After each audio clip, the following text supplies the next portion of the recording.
Live from Studio 3B, it's the Pinky and the Brain Show.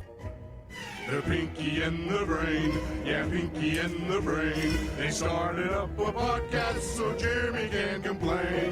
They talk about their life, news, sports, and Twitter fights. Brandon's kinky.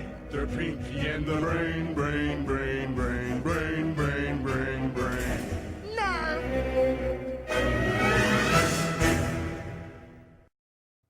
Fuck all you hoes. Get a grip, motherfucker. Yeah. This album is dedicated to all the teachers that told me I never amount to nothing. To all the people that lived above the buildings that I was hustling from that called the police on me when I was just trying to make some money to feed my daughter. And all the niggas in the struggle. You know what I'm saying? It's all good, baby, baby. It was all a dream. I used to read Word Up magazine. Salt and Pepper and Heavy D up in the limousine. Hanging pictures on my wall. What is up, everybody? Thank you for tuning in. Got Jersey Mike with me. Mike, what is up? What's up, brother? Love the Biggie love over there. I was lip singing everything over here because I can't rap as well as you do, so it just sounds horrible to the listeners' ears if I did it.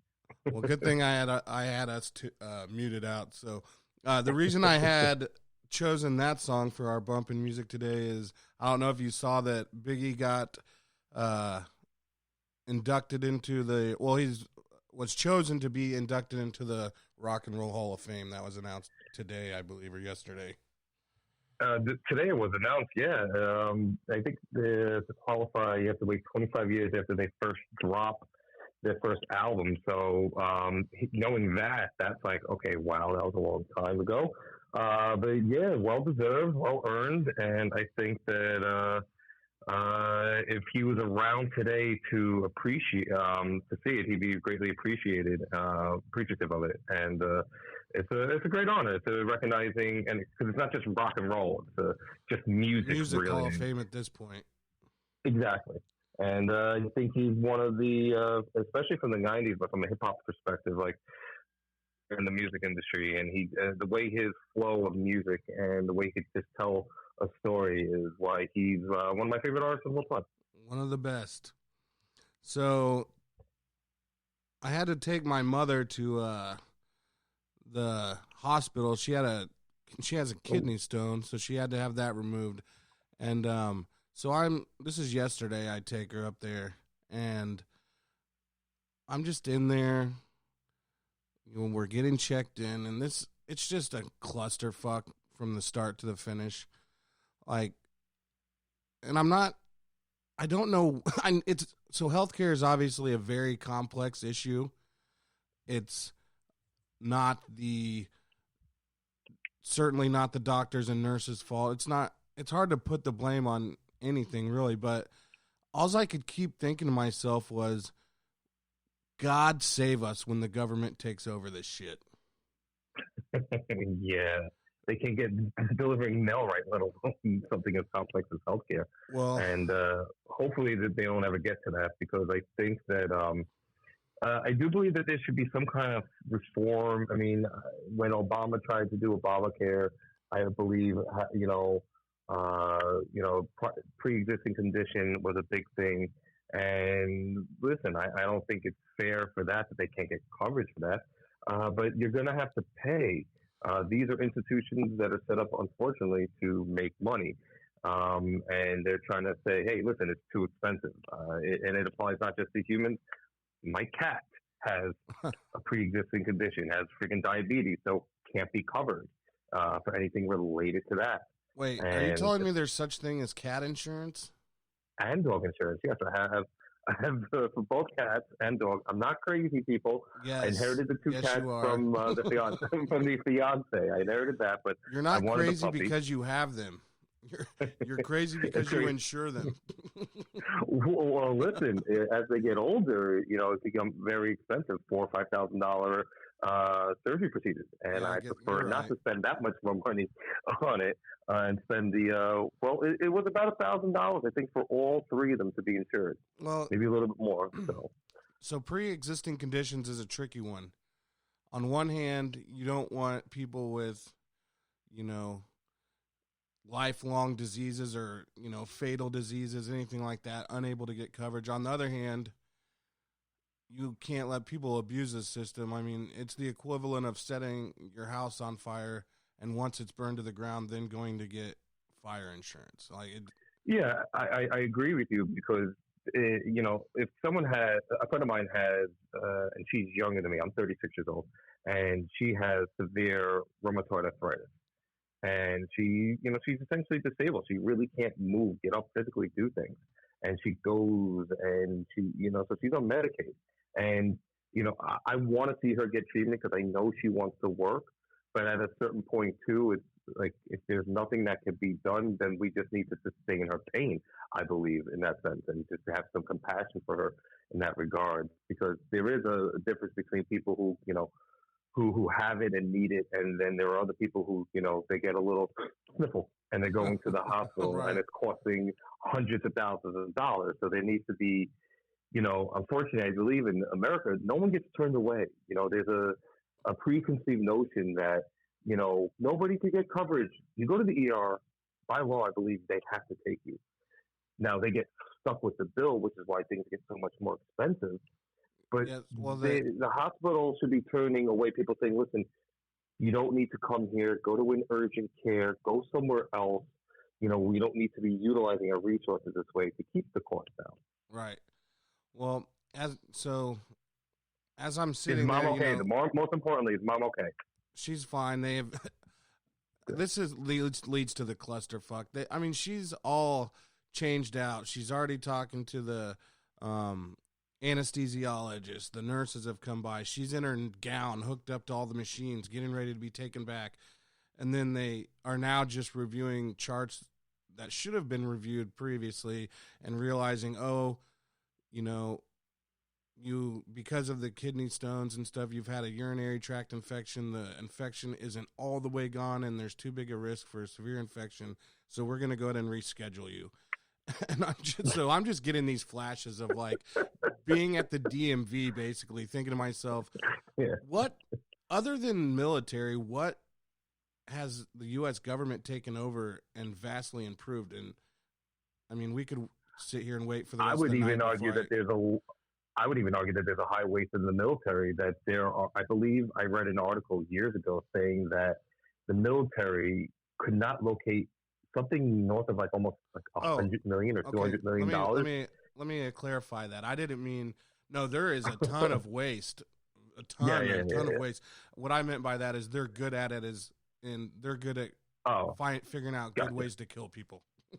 That's true. But so I'm just sitting here thinking, my God, this is going to be horrible. Taking competition out of the marketplace, I think, is a really bad idea. That people with probably good intentions are incapable of thinking this all the way through. Let's just look at it like this. What if the government shut down Ford, Chrysler, and GM and everybody and said, from here on out, due to safety concerns, the United States government is going to be the sole manufacturer of cars? Do you think cars would be very good? Do you think they would have all the technological advances they've come up with? If there's no competition, what would drive that? We'd be driving around still in 1980, 5,000-pound steel mobiles. Well, it's funny you say that. There, we actually could look to the Cold War. During the Cold War, the U.S. and Russia were essentially competing for everything. And during that time, where we had free open markets, our cars got better compared to them. I would say that obviously the Germans and the Japanese got it done better because they've created better quality cars that last longer. But if you actually go to Russia, there's a car that they produce that is calling them a piece of shit would giving me honor. It's that bad over there because they have no one to compete with. It was just them trying to do it, saying, this processing is very good. You drive now. And it's like, no, motherfucker, this shit doesn't get me to point A to point B like I need to. And it's why? It's because they had nobody competing with them to make sure that the standards are there. That's why even our own government has made it illegal to have monopolies. Right. But then they're so ignorant in the fact that they can't have the fruition to say, hey, okay, well, if we take this over, that's creating a monopoly. And they believe that certain things need to be monopoly. And I don't believe that. I agree with you. I was going to say, I just agree with you that we should be having competition because competition brings out the best. Like the aforementioned, the Japanese cars. Nobody, when we think of Toyota today, we think of a good quality product. But 20, 30 years ago, it was more of like made in America. That's the best brand. That's the best you can make. Made in Japan, well, that's horrible. What a joke. Just to go to show you competition is what we need. All right. So then I don't have to talk about the god awful hospital anymore, but what's new? I don't like what's going on either. What's going on with you? Anything interesting happening in your world up there up in NYC? Yeah, so Sunday was a beautiful day here, unseasonably warm. It was like 63, 65 degrees. Usually it's in the 30s here, so I decided to take my pup for a walk down the SDR. Now, that's the eastern border of Manhattan. I'm in walking distance from it. And as I'm walking my dog down there, I'm looking out on the East River, enjoying all the nice views, looking over Brooklyn. You sent me a video as we're having a winter advisory, ass. Hey, listen, misery loves company. My sister one time sent me a video of saying, bird, so cold here in San Diego, 73 degrees. And she knew I had negative 18-degree weather. And I said, if you were my little sister, I'd be using all sorts of adjectives to describe you right now, but I'll just say this, fuck off. So, yes, actually, I wasn't even aware of your winter advisory, so that was just a cherry on top. But so as I'm walking, enjoying the nice scenery and everything, and watching people, run by, it's a great view for people who like to jog or ride their bikes. I get stopped by my dog, and I'm like, oh, okay, because she loves to stop and sniff. And I look down, and there's a huge fucking pile of human shit just sitting there. And I had to yank the chain away because obviously I don't want my dog getting sick. And it just irritated me to no end that we allow this to happen. And what I mean allow is that obviously this has to be a homeless person who is mentally ill that's doing this. Our government is allowing this to happen. There's an epidemic that's going on in LA and San Francisco right now. Get your fucking shit together, because the shit wasn't happening 10, 15, 20 years ago in the city that I'm aware of anyway. And it's like, okay, I can't enjoy this without potentially stepping in it. Like, a good thing it was off to the side. At least I give the fucker credit for that. My coworker found the same thing commuting in from Queens. He found, human feces. And it's like, what the fuck? Get them fucking homeless people off the goddamn fucking streets. So, listen, we have a social contract here. We obey laws that the government puts into place, and the government keeps us sanitary and safe. And right now, they're not doing either one, and that's a little foreshadowing for news later. But it just irritates me because, why is it that we are one of the biggest cities in the world, and yet there is garbage here? I was walking home the other day, last night from the gym, and rat just walked by in one of the parks. Another rat walked by later part of the street that I was walking by, and it's like, what the fuck? We went to Vancouver. Remember, we went to Vancouver for vacation. I do. Without Seattle, we went. Yeah, there was not 1 ounce of homelessness that I saw. No bugs, like roaches or anything else. No rodents. No garbage anywhere. And they're a tiny little city. Granted, yes, so that makes it more complex for us. But we have resources at our fucking fingertips that I hope that Vancouver doesn't have. Why do we have any problem with this? If I'm a mayor, I would say, listen, here's my platform. I'm going to keep you safe. I'm going to make sure that things are sanitary here and clean, that you would want to walk the streets here and not smell fucking garbage. Because there's parts of Manhattan where you fucking smell garbage. And I'm going to, make sure that you can get to work, eat to and from, no hard traffic, and low on taxes. That's your fucking job. Everything else, get the fuck out of the way. Let the commerce do its job. Well, other than that, I had a great weekend.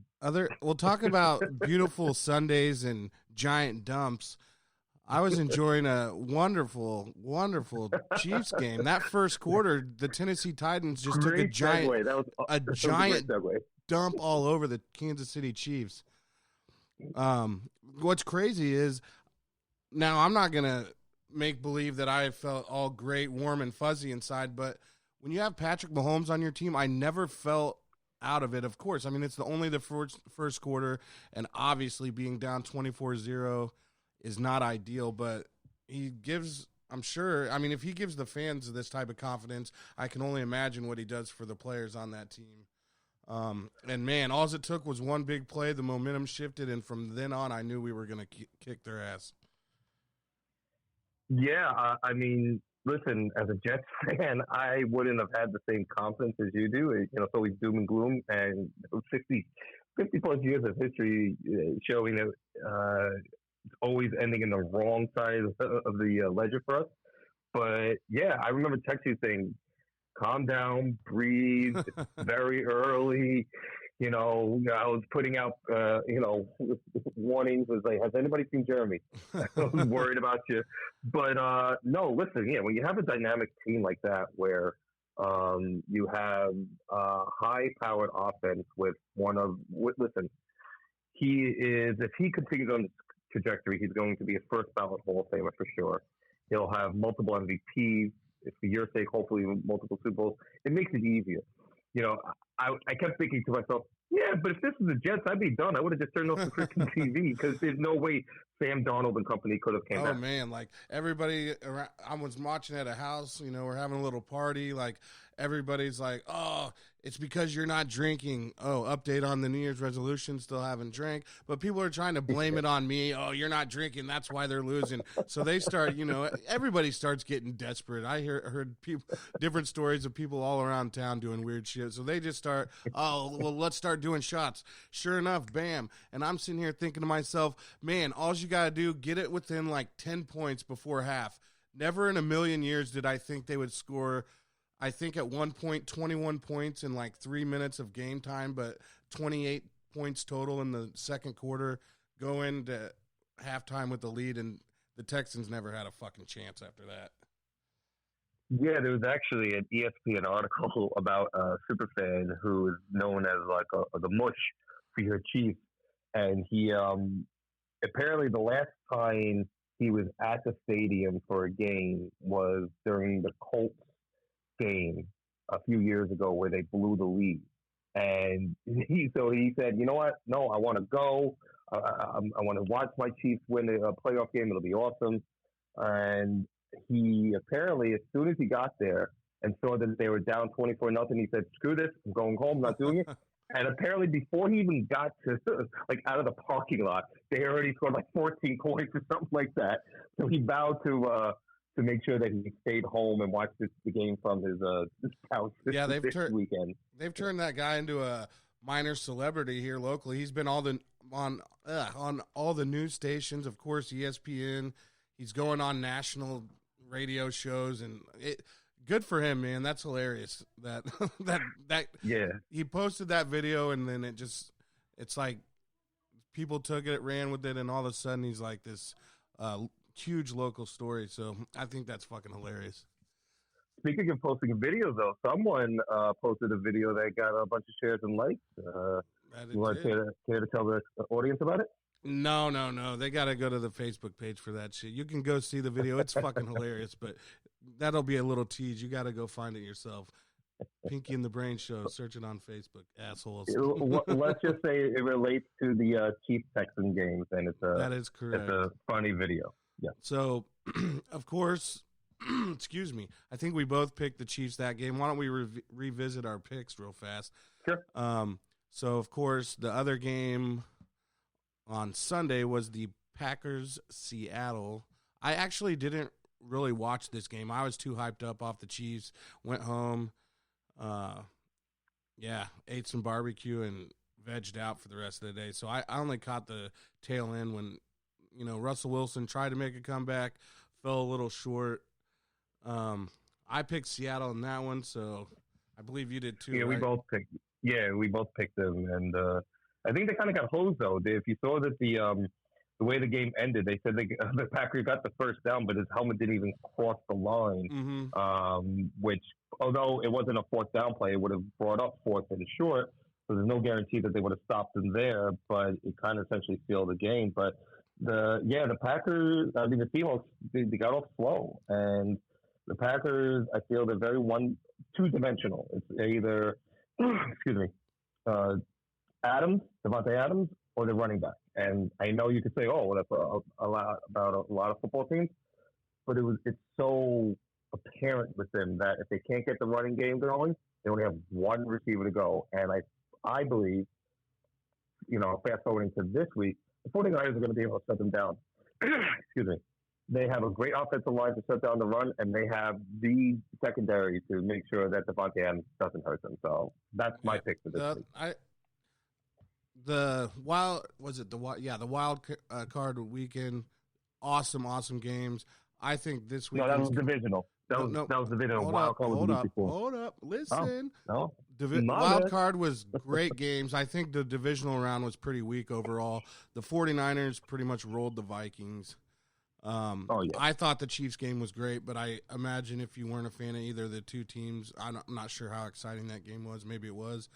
The Green Bay Seattle game, from the bit I did watch of that game, and from the reactions I saw online, it didn't seem like anybody was super excited about that game. What was the last game I'm missing? We got the Titans defeating the Ravens 28-12. I think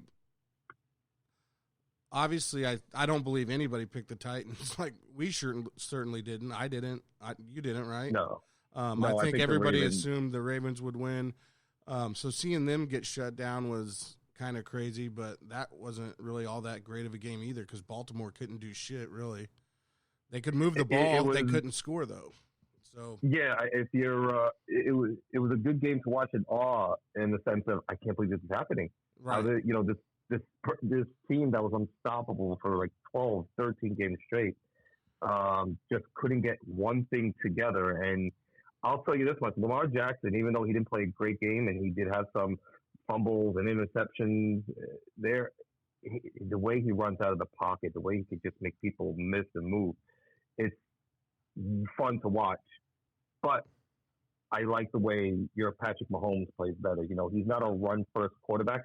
He is a throw-first quarterback who can run. There is a difference there, Yeah. So I think I went 2-2 in my picks. Yep. Is that what you did as well? Yeah, I went, let me see, 2-2, yes. All right. So my original pick, Chiefs, 49ers. Chiefs win the Super Bowl, still stands. I'm not switching anything. Well, I'd like a mulligan because I'm going to pick your Chiefs now to be facing the 49ers. Get the hell out of here. You can't jump on this bandwagon too late. Yeah. Well, listen, your Chiefs have a big task ahead of here because the Titans have a better defense.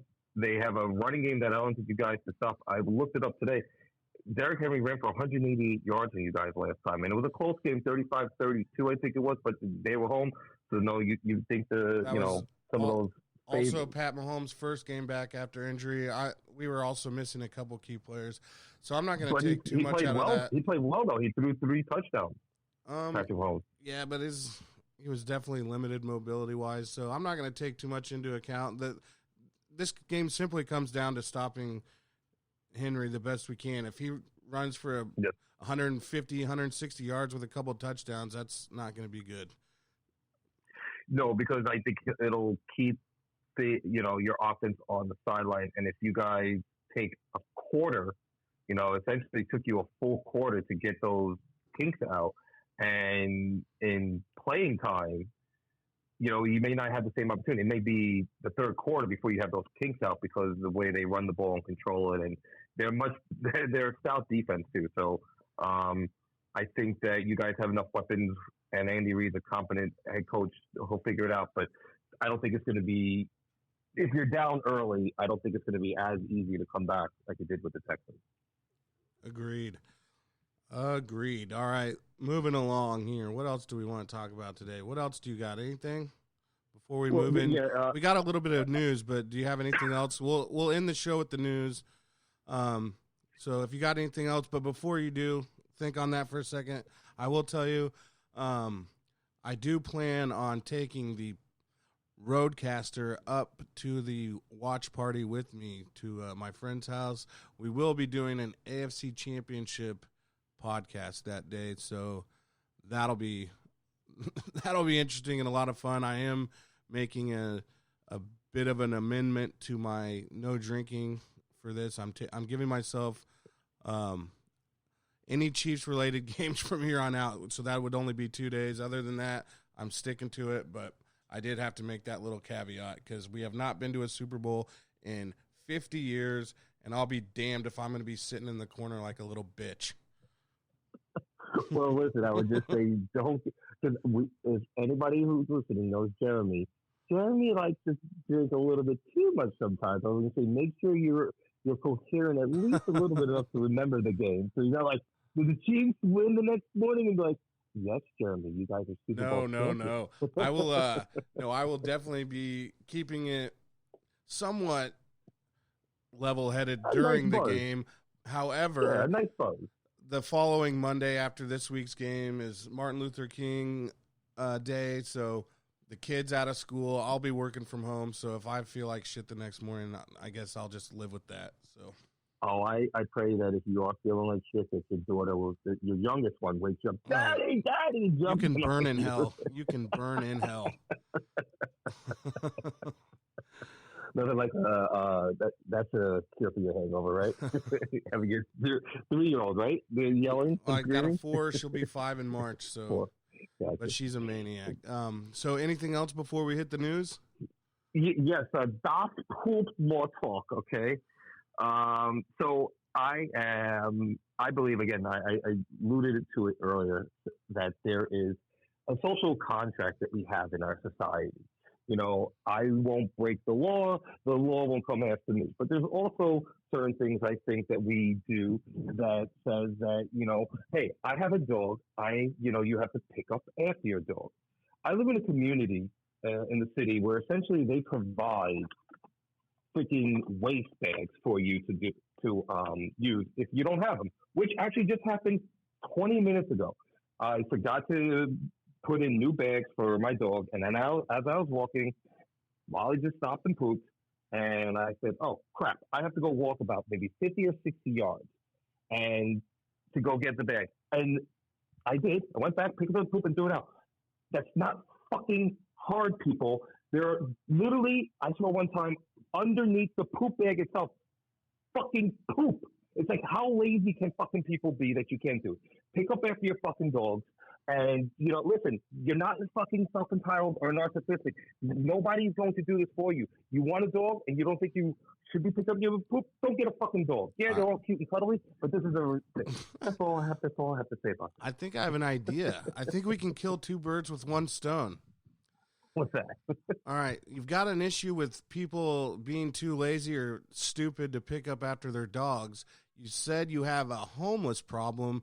So how about the mayor there? Is it de Blasio or whoever? Why doesn't he pay the homeless people to pick up the poop that the people don't take care of their dogs, not throw it away, but no, throw it directly at the dog owner who didn't pick it up?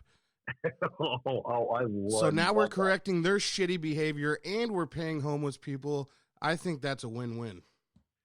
Yeah, I love the idea. It would definitely shame them. I mean, listen, by not picking up you're spreading germs and diseases, and your other dogs get sick. People can get sick. For fuck's sake, a city the size of New York, you can't have a bunch of people not picking up. You will have. I mean, it's already a rat-infested hellhole. Now you're going to add shit to the mix.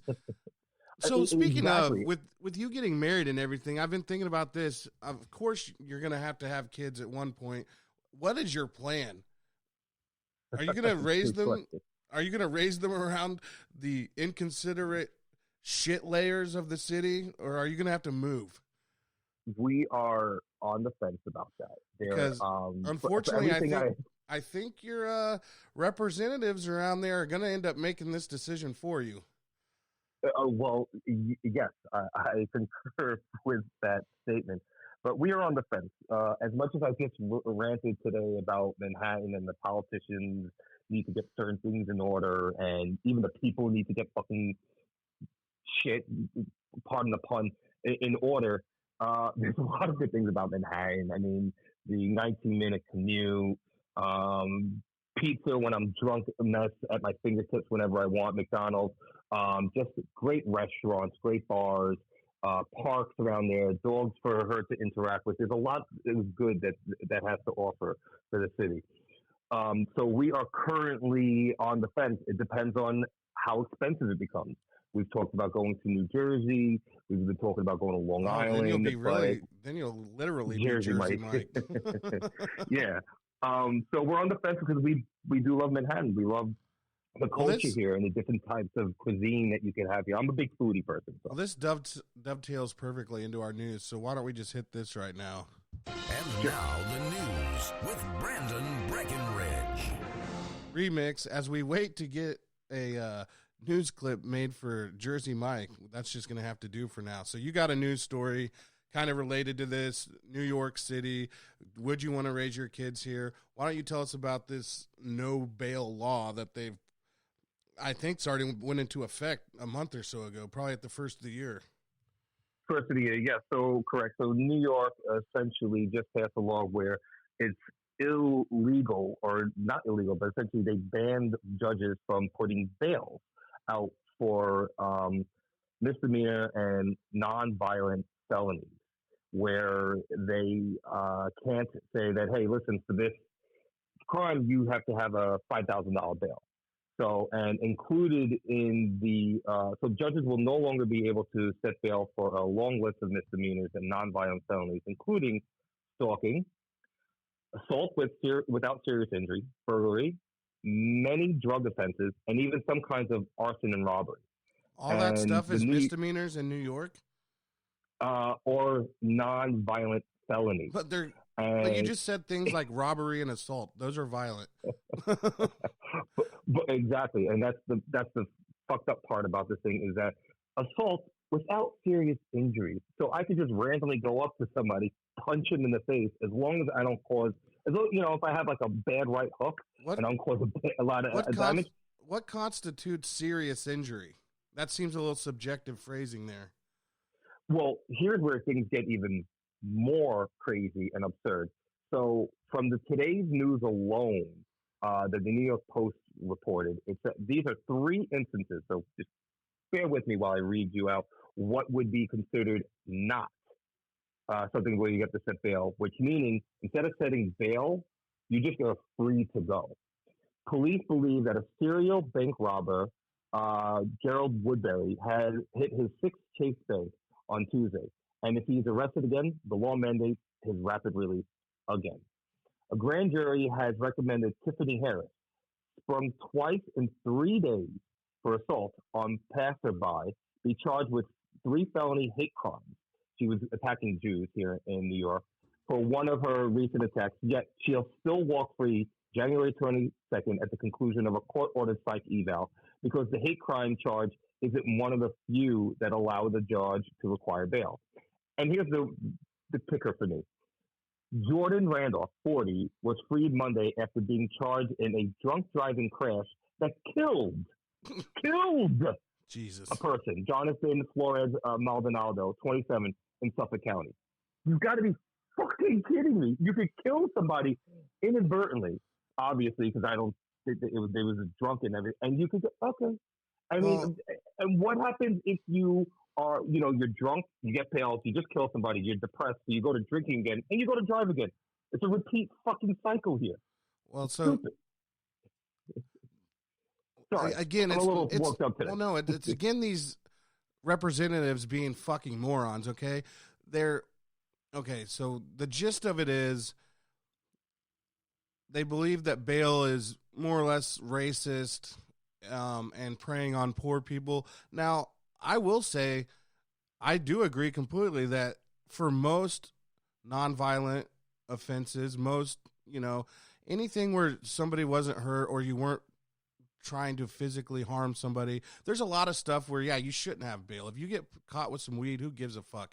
You don't need bail. Give them a court date or a ticket. Petty theft too, I would say, is another one too. The problem is in the implementation of this law, because they're clearly letting dangerous people go. Yes.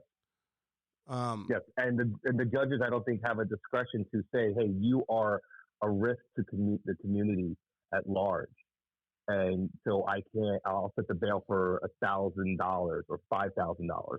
But the genesis for this law, though, is unfortunately there was a kid who was locked up 3 years ago for a drive-by. And apparently his family couldn't afford $3,000 bail, so he was in jail for 3 years. And 2 years apparently in solitary confinement. And after 2 years of investigation, they didn't have any evidence, and so they dismissed it. And after essentially everything the kid had to go through, he committed suicide. So that right there, I would say, is okay, fine. That's our system not working, but you've gone in the complete other fucking pendulum swing, and this is stupid. I don't want repeat offenders. I don't want people who are stalking other people, because then, great, stalking does lead into violence sometimes and could lead into rape. It doesn't make any sense. There needs to be a healthy balance. And if you're trying to say that bails are, attack the poor in its class, okay, fine. To get money where we put ankle bracelets on everybody to make sure that they show up to court, if that's like one of the things. But I don't want people on there if they're repeat offenders, because how am I going to make sure that, to your point, my kid is safe walking the streets, or my fiance is safe walking the streets? She had been attacked once on the subway once before. She got robbed for her cell phone. Do we need these types of people on there just because, it's attacking the poor? No, well, sadly, listen. Sadly, go ahead. Sorry. These politicians, sadly, are more interested in being the cool parent and being people's friends than actually leading. Because you know what? Being a parent is making unpopular decisions. Sometimes it's making decisions that your kid's going to hate you in the moment. They seem more interested in, I don't know if it's just good intentions. I mean, they always say the road to hell is paved in good intentions. Or if they're just wanting to be that cool parent. We all know, we all had friends who had a parent who allowed drinking at their house. They desperately wanted to be cool in the eyes of their kids. It's really kind of pathetic, to be honest with you, that it's really come to this, that they're willing to put people at risk as so not to look like, I don't know. The bad guy. Yeah, the bad guy. It's now, it's frustrating to me that this type of shit's going on, but I agree. It's adults not wanting to be adults. No, listen, it's adults not wanting to be adults. And here's a little quote I could give you from Senator Michael Daenerys, if I'm pronouncing it right, a Queens Democrat, who is the deputy majority leader. He said, "We are taught that we have a system of innocent till proven guilty, but it was functioning as guilty till proven rich. We fixed that."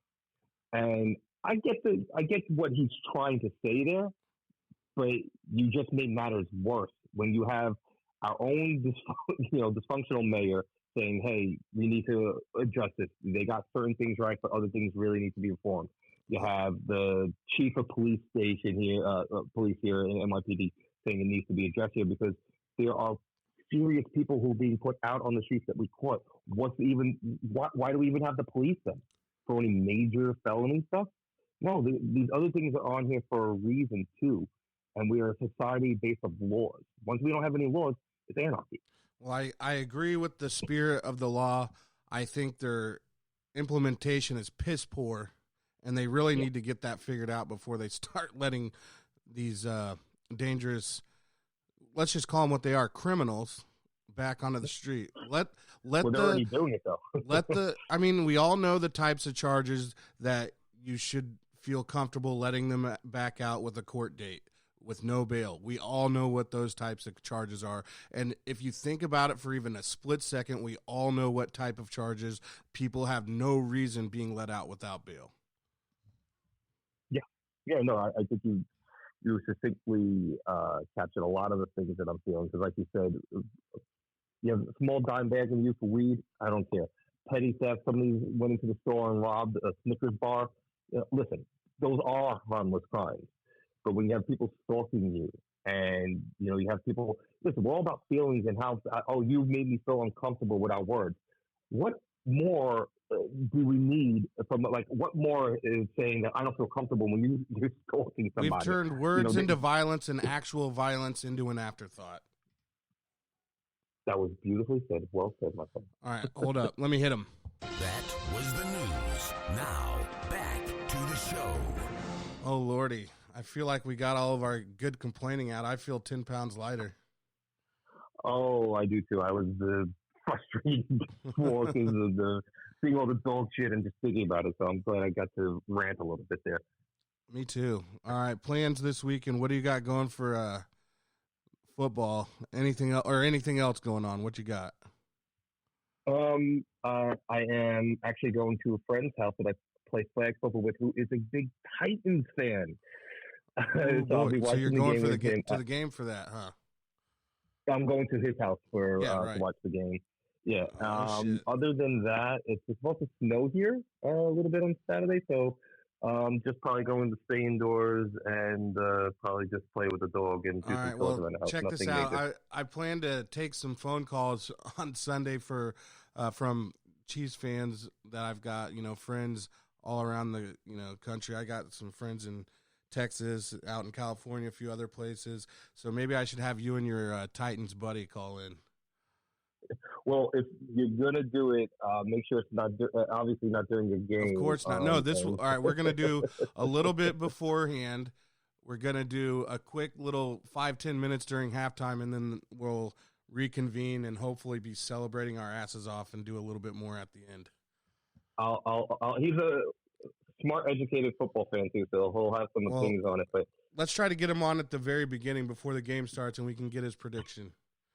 Yeah, I'll try.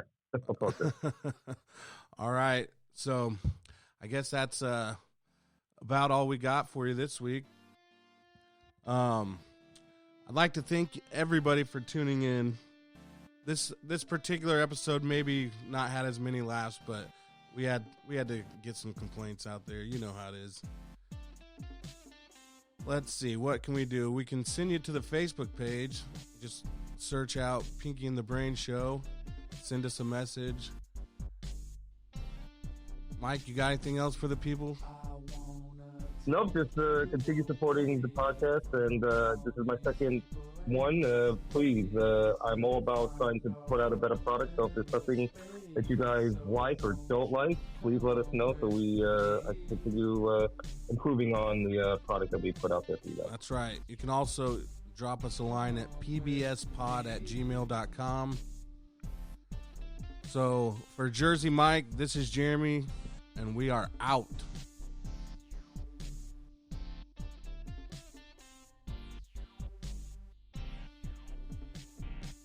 That was the news. Now the news show with Brandon Breckenridge.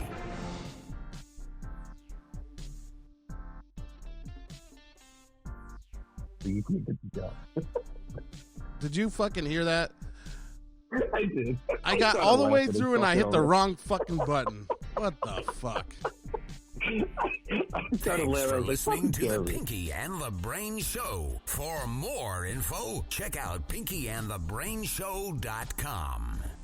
Fuck it, I'm leaving it in there. I think I'm talking over it a little bit. Whatever.